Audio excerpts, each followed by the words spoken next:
Well, hello strange people, welcome back to the channel. Find me today out on the moor with somebody stranger than you. Spent the night out here and asked me if I wanted to come visit for a cup of coffee. So I'm about to head up. I'll never get this camera right if this is right. Anyway, up one of those tours. I'm about to head up one of those tours. Although it's a nice sunny day, it's a pretty stiff and chilly east wind. It's making it a bit brassic. Proper shiver me timber stuff. Right, I'll bring you back when I'm up there drinking coffee. Catch you in a mo. Right, well, we've just stopped here for a brew. He's getting his kettle out, ready for a cup of coffee. Beautiful views up here, as always. He's literally just sat down and Siri has spoken to him.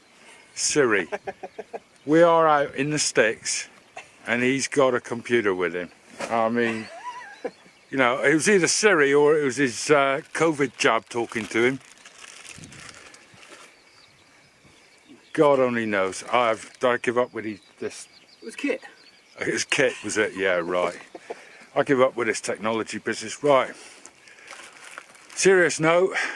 I just want to send my sincere condolences to Larry, who lost his little dog Sam recently.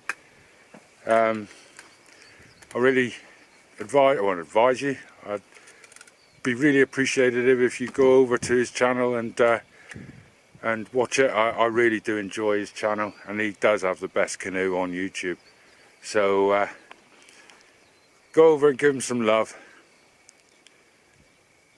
This weekend my daughter and I were supposed to have been out walking across Cornwall, but two things sort of conspired against us for that.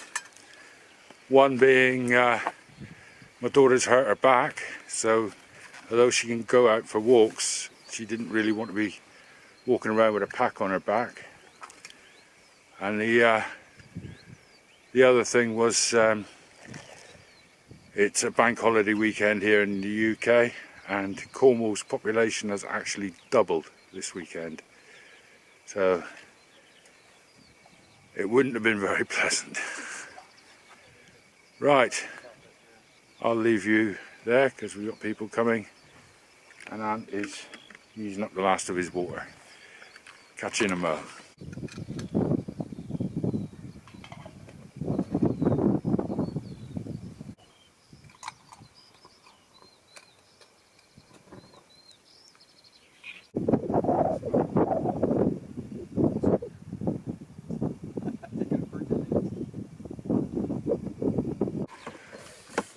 Right, that's our coffee break done.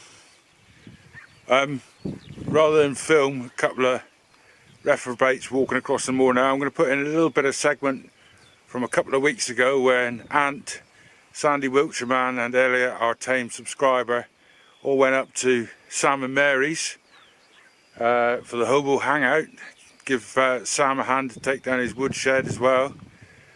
I've got a little bit of footage of that, so I'll bung that in here and I'll bring you back in a mo. Just checking out the new daisies. What is that?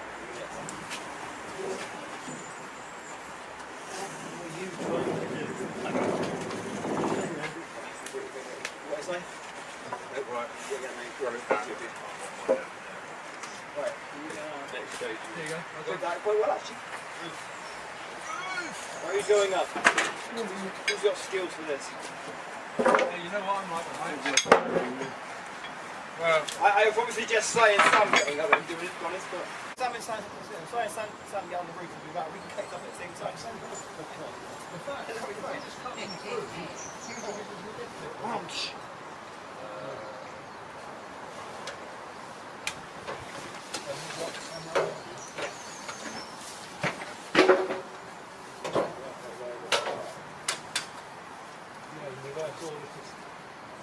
Did you say you're going to chainsaw the legs off, Sam? By my hand.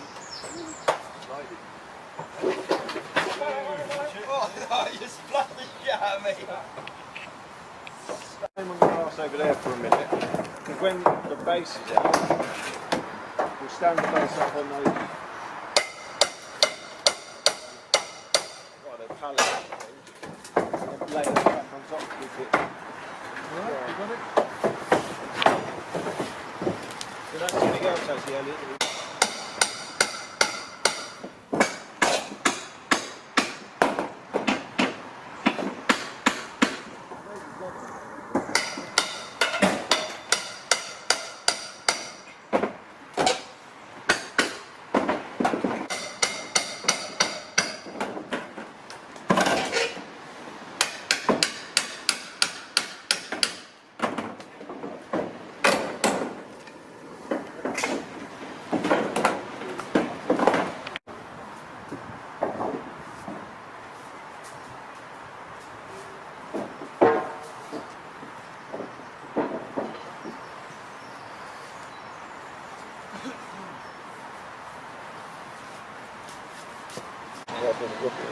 These of your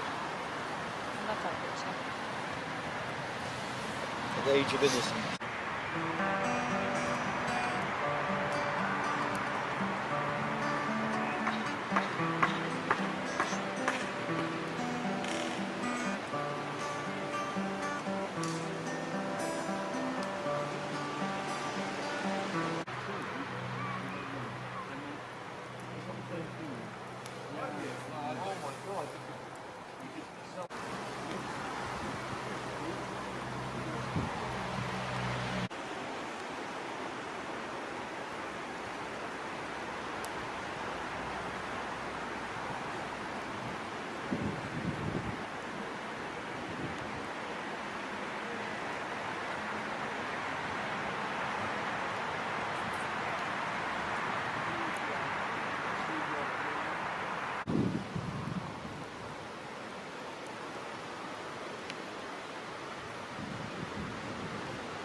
Well, that's it. Our time in the Far East is finally over.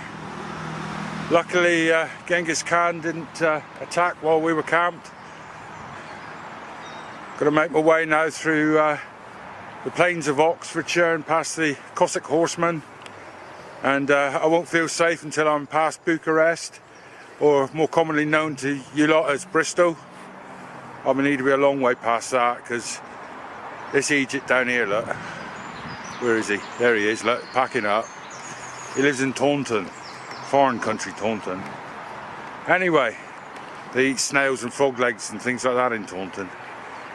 Right, big thank you to Sam and Mary for hosting this little trip to the Far East. Hopefully we'll be allowed back again. Big thanks to Sandy and Elliot for their company. And I suppose I ought to thank him as well. Optional. He brought the rain, he brought the wind. So he lived up to all expectations. Didn't let you down. We managed to finish our mission in record time of taking down Sam's woodshed, wood building. He'd never have done it on his own, so made the 5-hour journey up worthwhile. And we had a bit of a crack while doing it as well. Right, I'm going to leave you here because you don't want to see the arid plains of eastern England as I travel back, and then middle England, and then the wastelands around Bucharest. So I'll leave you here and catch you on the next one. What do you got to say for yourself? Arrivederci, as they say in the lanes of the eastern areas of the UK. Arrivederci, as they say in the eastern areas of the UK. Exactly. Right. Catch you later.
Right, well,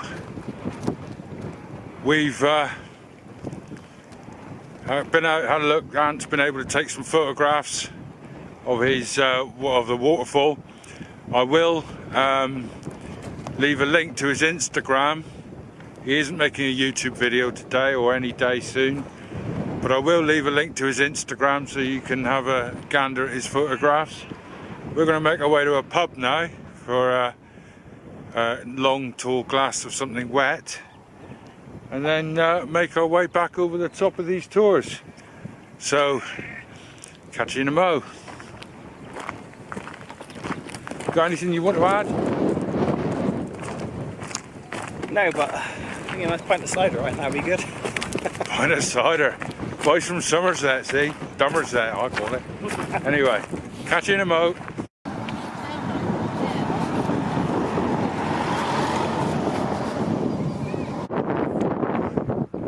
Oh, show me the way to go home. I'm tired and we may have been to the pub. It'll be quite hard to make out, but we're actually following what at first looks like a stone road, but I'm pretty sure it's a reeve, which is a Bronze Age field wall. I wouldn't like to be absolutely totally sure of that, but that's what I think it may well be. There is a Bronze Age village just ahead of Ant. Ooh, quarter of a mile ahead of where Ant is. So I reckon this is probably, for almost certainly, a reeve, a Bronze Age wall, field wall. Brilliant. I'd never noticed this one before. Brilliant. There we are, there's one of the Bronze Age houses. There's a couple more further along there. And I know there's a farmstead just a little bit further on from that. So I would have said, because that row of stones that we just followed,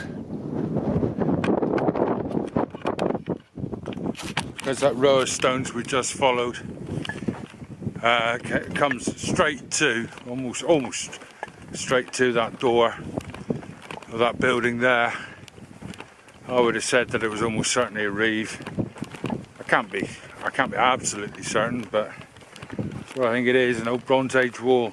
I didn't know that was there, gotta admit, so that's quite interesting. Got some emmets coming up there to have a look now. We're close to the edge of the moor, so we're going to encounter more and more people. Interesting, aren't they? Amazing. I don't having a roof that I can see it in the distance. I think I probably said before, at some point around 1200 BCE, before Common Era, you've got to say that now instead of BC. Around about 1200 BCE, the climate changed and the people all had to leave the moor.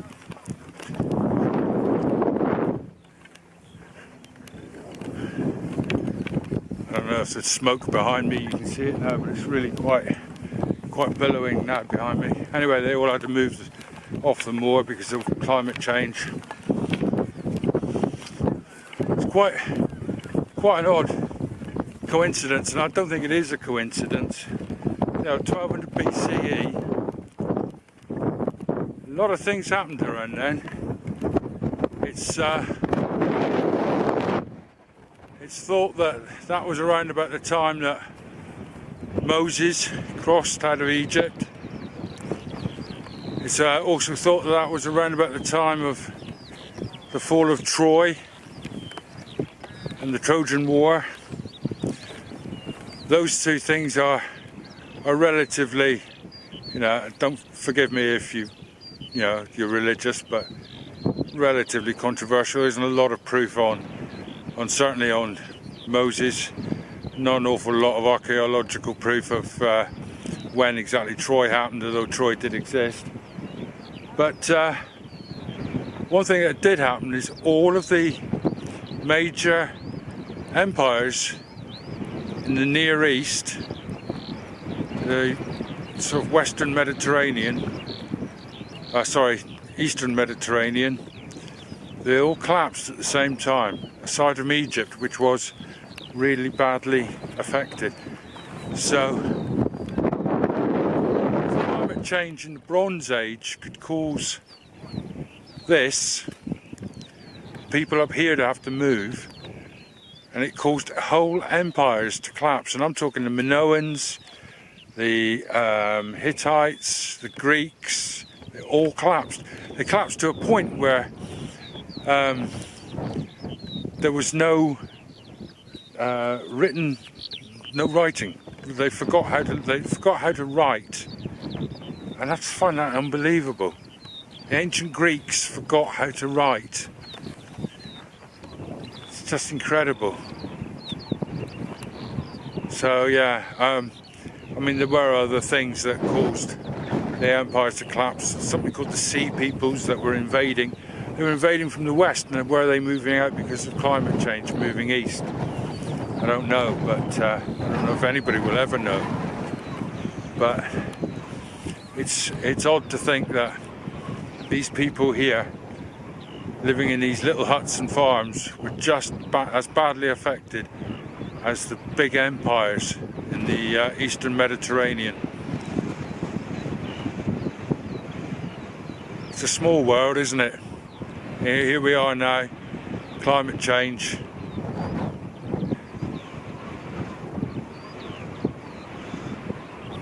Anyway, I'll stop pontificating.